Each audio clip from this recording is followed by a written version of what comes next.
एक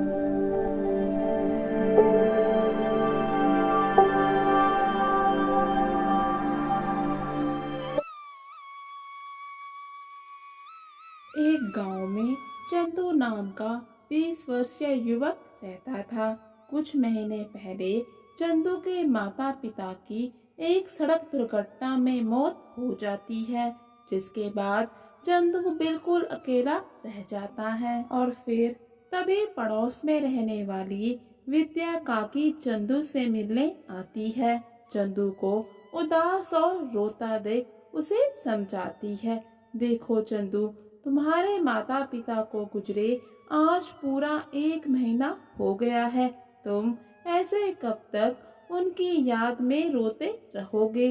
अब तुम्हें घर से निकलकर कुछ काम धंधा करना होगा। चंदू भी कहता है, जी काकी, मैं भी बिल्कुल ऐसा ही सोच रहा था, क्योंकि घर में अनाज का एक भी दाना नहीं है। इतना कहकर विद्या काकी वहाँ से चली जाती है। काकी के जाने के बाद चंदू भी काम की तलाश में अपने घर से बाहर निकल पड़ता है। और फिर काम की तलाश करते करते चंदू गांव के एक जमींदार के घर पहुंच जाता है। जमींदार घर के बाहर ही खड़ा होता है। चंदू जमींदार से कहता है, मुझे काम की बहुत ही जरूरत है, क्या आप मुझे कोई काम दे देंगे? तो जमींदार कहता है, हाँ बिल्कुल, मुझे एक खाना बनाने के लिए रसोइये की जरूरत है, क्या तुम्हें खाना बनाना आता है? और फिर चंदू भी खाना बनाने के लिए राजी हो जाता है। जमींदार के मन में अचानक से एक बात आती है कि क्यों ना पहले देख लिया जाए कि चंदू को खाना बनाना आता भी है या फिर नहीं। और फिर जमींदार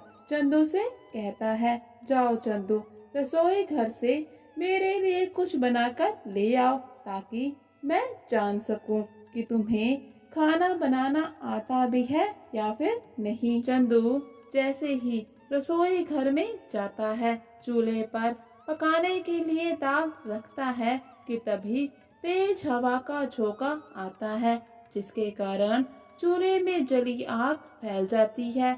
और फिर आग पूरी रसोई में फैल जाती है, पूरी रसोई जलने लग जाती है।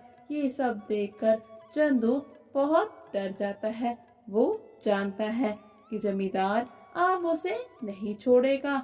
फिर चंदू वहाँ से दुम दबाकर भाग जाता है। और फिर भागते भागते जैसे तैसे चंदू अपने घर पहुँच जाता है।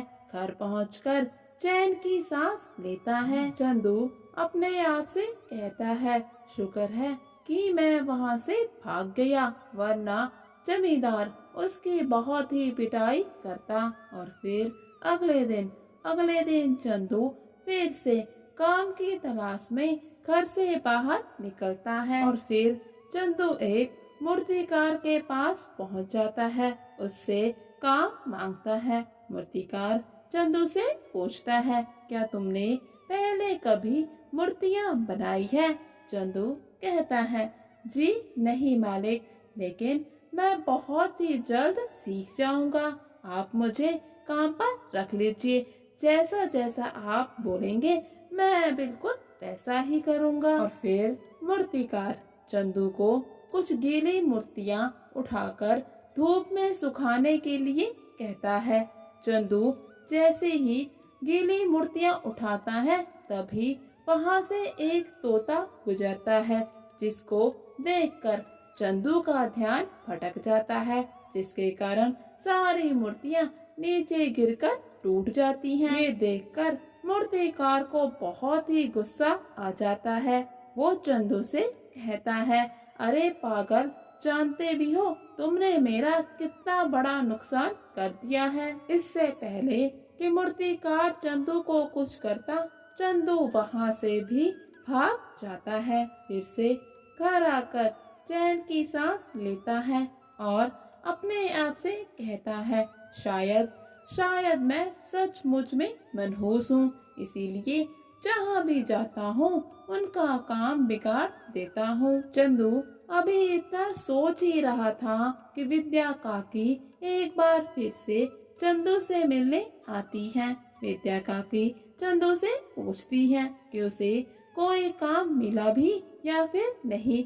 चंदू सारी की सारी बात विद्या काकी को बता देता है। चंदू आगे विद्या काकी से कहता है, काकी मैं सच में मनहूस हूँ। मैं जहाँ भी जाता हूँ सबका काम बिगाड़ देता हूँ, इसलिए तुम भी मुझसे मिलने मत आया करो। कहीं ऐसा ना हो कि मेरी वजह से तुम्हारा भी कोई नुकसान हो जाए। चंदू ऐसा बोल ही रहा था कि तभी विद्या काकी का पैर अचानक से मुड़ जाता है और वो जमीन पर बहुत ही जोर से गिर जाती है। जिसके बाद विद्या काकी चंदू से कहती है, अरे चंदू बेटा, मैं कहती हूँ तुम ये गांव छोड़कर चले जाओ और जाते जाते ये रोटियां भी लेकर जाना। इनको मैं तुम्हारे लिए ही बनाकर लाई थी। और फिर चंदू रोटियां लेकर गांव से बाहर की ओर निकल पड़ता है। चलते चलते बहुत समय बीत जाता है और फिर चंदू एक खंडर पड़े खाली घर के अंदर पहुंचता है, जहां पर उसको एक बूढ़े साधु के करहाने की आवाज सुनाई देती है।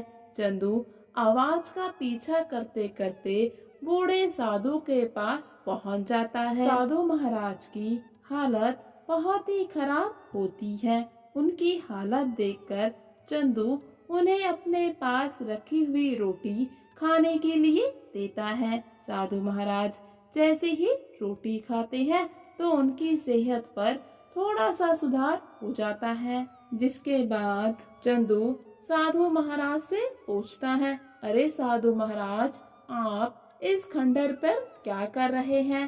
साधु महाराज कहते हैं, मैं तो यहाँ पर तकरीबन 300 सालों से तुम्हारा इंतजार कर रहा हूँ। ये सुनकर चंदू को बहुत ही हैरानगी होती है। वो कहता है, 300 साल? लेकिन ऐसा कैसे हो सकता है? और फिर साधु महाराज चंदू को बताते हैं कि तुम्हारे साथ जो कुछ भी बुरा हो रहा है वो सब तुम्हारे कर्मों की सजा है और तुम्हें पिछले जन्म में मिले हुए श्राप के कारण हो रहा है। साधु महाराज चंदू को बताते हैं कि पिछले जन्म में वो भी एक बहुत बड़ा जमींदार हुआ करता था, जिसके पास धन दौलत की कोई भी कमी नहीं थी। फिर एक रोज साधु महाराज उसके दरवाजे पर भिक्षा मांगने जाते हैं, लेकिन वो साधु महाराज को भिक्षा देने से मना कर देता है और न ही उन्हें खाने के लिए पूछता है, जिसके कारण क्रोधित होकर उन्होंने चंदू को श्राप दिया कि उसे भी गरीबी भरा जीवन जीना होगा और एक दिन वो खुद उसके लिए रोटियां लेकर आएगा, तभी उसका श्राप खत्म होगा। और आज तुम्हारा श्राप खत्म हुआ, आज से तुम्हारे साथ कुछ भी बुरा नहीं होगा, लोग तुम्हें मनहूस नहीं बोलेंगे। उसके बाद साधु महाराज चंदू को एक खेत में लेकर जाते हैं, जहाँ पर बहुत सारा सोना गड़ा होता है। साधु महाराज चंदू को बताते हैं, ये सोना तुम्हारा है, इसलिए तुम इसको ले लो। फिर तुम्हें अपना बाकी का जीवन गरीबी में नहीं गुजारना होगा। लेकिन चंदू सोने को लेने से मना कर देता है और कहता है, इस बार वो अपने जीवन में बहुत ही मेहनत करेगा और कभी भी कोई बुरा काम नहीं करेगा, जितना हो सके दूसरों की मदद करेगा और वहाँ से चला जाता है।